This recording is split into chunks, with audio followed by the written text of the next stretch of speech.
বুঝলি ভাই, মনে হচ্ছে আমি আর না এই রোজ রোজ মর্নিং ওয়াকে আসতে পারবো না। কেন রে দাদা, তোর আবার কি হলো? বয়সটা বাড়ছে, তারপর এই হাঁটুর ব্যথাটা না দিন দিন বেড়েই চলেছে। তোকে কতদিন ধরে বলছি চল একটা ভালো ডাক্তার দেখিয়ে নিবি, তাও তো যাচ্ছিস না। ভাই চল ওখানে গিয়ে একটু বসি।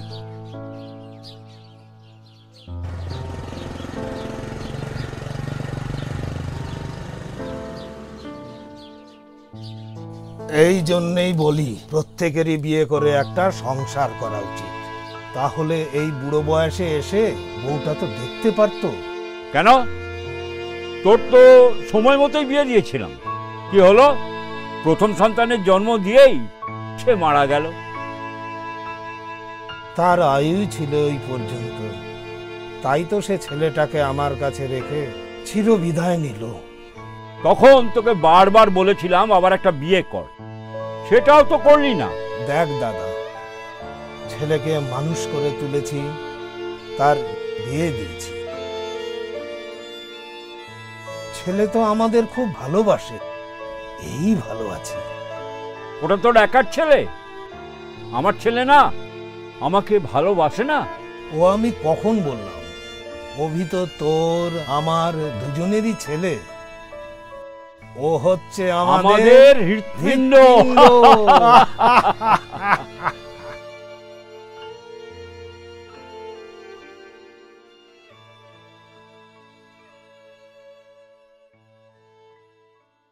কি গো, তোমার কি হলো? অফিসের যে দেরি হয়ে যাবে, এরপর আবার মেয়েকে রেডি করতে হবে স্কুলের জন্য। উফ, আমি আর পারি না বাবা, সারাদিনের এত কাজ। উফ, সারাদিন একটু হাঁপ নিতে পারি না। আরে এত চেঁচামেচি করছো কেন? এই তো আমি রেডি। ডাইনিং টেবিলে খাবার দেওয়া আছে, যাও খেয়ে নিয়ে যাও। আমাকে আবার রাহিকে রেডি করতে হবে। ঠিক আছে, আমি খেয়ে অফিস রওনা দিচ্ছি। কেমন? ছাড়ো তো, সকাল সকাল এসব ন্যাকামো আমার একদম ভালো লাগে না। রাহি, এই রাহি, কোথায় গেলি? ওরে বাপরে, 9টা বেজে গেল, তাড়াতাড়ি খেয়ে অফিস চলে যায়।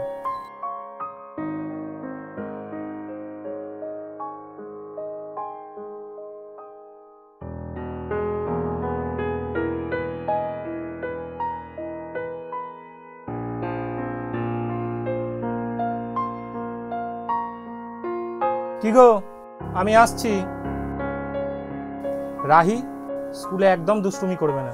আমি স্কুলে একদম দুষ্টুমি করি না, তুমি ম্যাডামকে জিজ্ঞাসা করে দেখবে। আমার সোনা মা, আমি আসছি। তুমি তো যাচ্ছ, তোমার বুড়ো বাপ দুটো কোথায়? মেয়েটাকে স্কুলে কে নিয়ে যাবে শুনি? আরে অত চিন্তা করো না, এখনই চলে আসবে। বয়স হয়েছে তো, ঠিক সময় মতো চলে আসবে। বুড়ো বয়সে যত ভীমরতি, ভোরবেলা উঠে মর্নিং ওয়াকে যাচ্ছে, এসব ভীমরতি আমার আর সহ্য হয় না। অমন ভাবে কথা বলছো কেন? তাদের তো বয়স হয়েছে, একটু ঠিকঠাক ভাবে কথাটা বলো।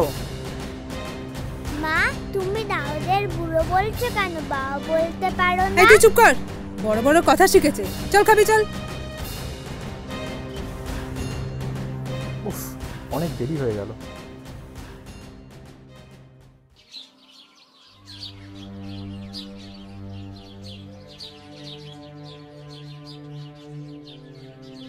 দাদু, ও দাদু। কি হলো দিদি ভাই?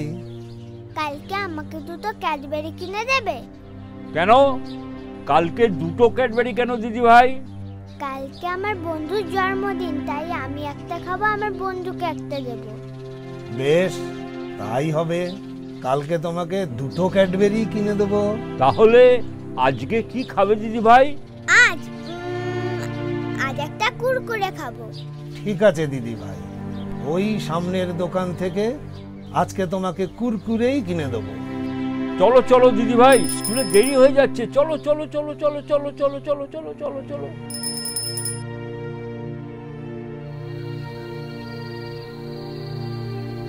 বনে থাকে বাঘ, গাছে থাকে পাখি, জলে থাকে মাছ, ডালে আছে ফল, পাখি ফল খায়। সামলা দাদা, নে তুই এবার একটু সামলা। আমি দেখি কত রং আকাশের গায়ে, মেঘ রোদ মিলেমিশে এক হয়ে যায়। দেখি আমি ডালে ডালে ফুলেদের খেলা,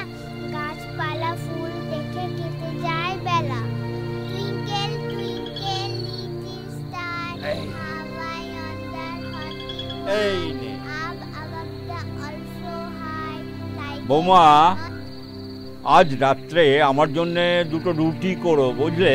শরীরটা না কিরকম ম্যাচ ম্যাচ করছে, আজ আর ভাত খাবো না। আমার জন্য তাই করো, আমিও রাত্রে দুটো রুটি খেয়ে নেব। এই একা হাতে 7 রকমের রান্না আমি করতে পারবো না। আমাকে আপনারা কি ঝি পেয়েছেন? ভুল হয়ে গেছে বৌমা, আমাদের বোঝা উচিত ছিল একা হাতে আর তুমি কত করবে।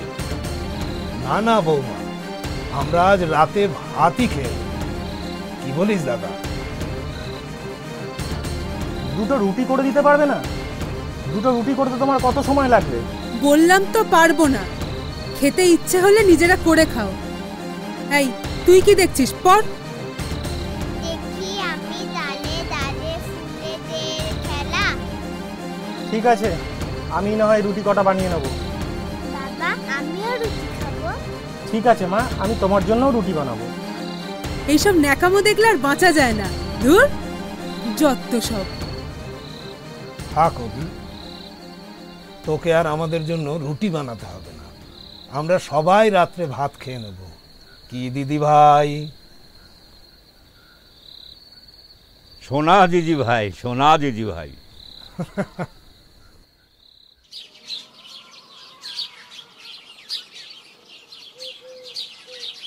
কালকের মতো টিফিনটা যেন ফেরত আনবি না। সব ঠিকঠাক মতো খেয়ে নিবি, আর খেয়ে জলটা খাবি।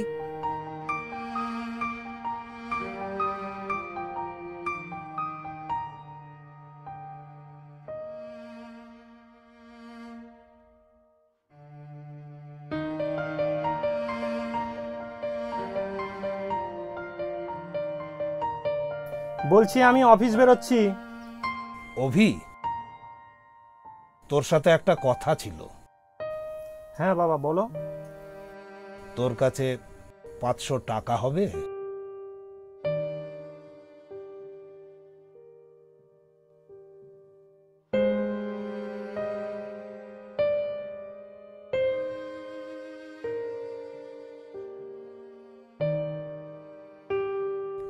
বাবা, ও বাবা,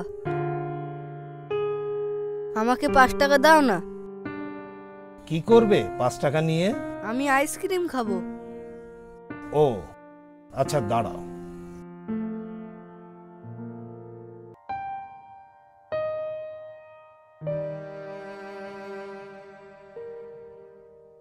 নাও।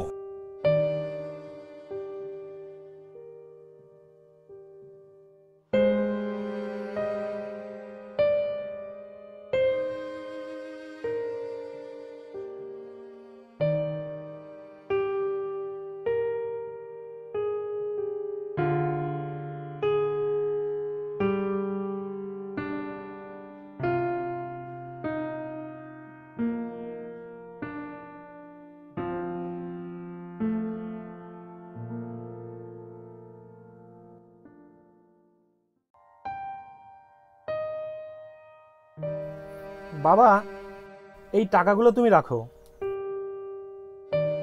আরে এত টাকা কি হবে? আমাকে 500 টাকা দে। এখন থেকে তোমার আর জেঠু যা দরকার তোমরা এই টাকাগুলো থেকেই খরচ করবে। আরে উনি তো বলছেন ওনার 500 টাকা লাগবে, দিন। অভি, খবরদার অভি, বৌমার গায়ে একদম হাত তুলবেন। তুমি কি জানো এই বাড়ি, এই সম্পত্তি, আমার ব্যাংক ব্যালেন্স, এর আসল মালিক কে? আমার বাবা আর আমার জেঠু। দাদা, অভিকে চুপ করতে বল। না বাবা, আমাকে বলতে দাও। তুমি জানো বাবা আর জেঠু সমস্ত টাকা আমার নামে ফিক্সড ডিপোজিট করে দিয়েছে। আর টাকার অঙ্কটা কত জানো? 65 লক্ষ টাকা।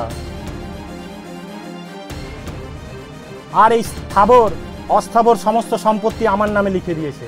আর তুমি তাদেরই হাত থেকে টাকা কেড়ে নিচ্ছ, অসভ্য কোথাকার। খবরদার অভি, বৌমার গায়ে যেন আর একটিও আঁচড় না লাগে। এরপর যদি বৌমার ওপর তুমি হাত তোলো, আমাদের চেয়ে খারাপ আর কেউ হবে না। দেখো জেঠু, তোমরা যদি আমাকে কোনো সম্পত্তি, টাকা পয়সা কিছু নাও দিতে, তাও তোমাদের আমি এভাবেই ভালোবাসতাম। কারণ আমার মাকে আমি চোখে দেখিনি। তোমরাই আমায় ছোট থেকে বড় করে আজকে এই জায়গায় দাঁড় করিয়েছো। তাই তোমরাই আমার মা, তোমরাই আমার বাবা।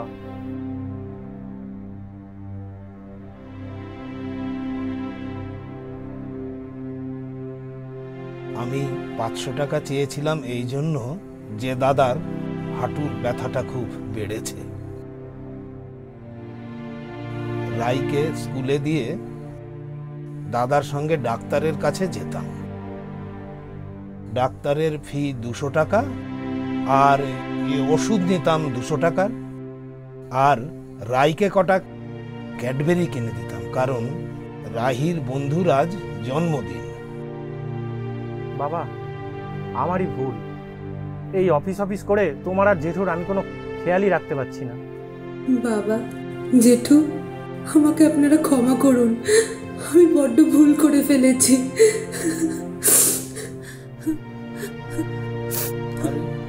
বৌমা, তুমি কাঁদছো কেন? তুমি তো আমাদের মেয়ের মতো। আরে পাগলি মেয়ে, ছোট মেয়েটার কথা আমরা রাগ করব? হ্যাঁ, অভি, তুমি আজকে অফিস যাবে না, রাহিও আজকে স্কুল যাবে না।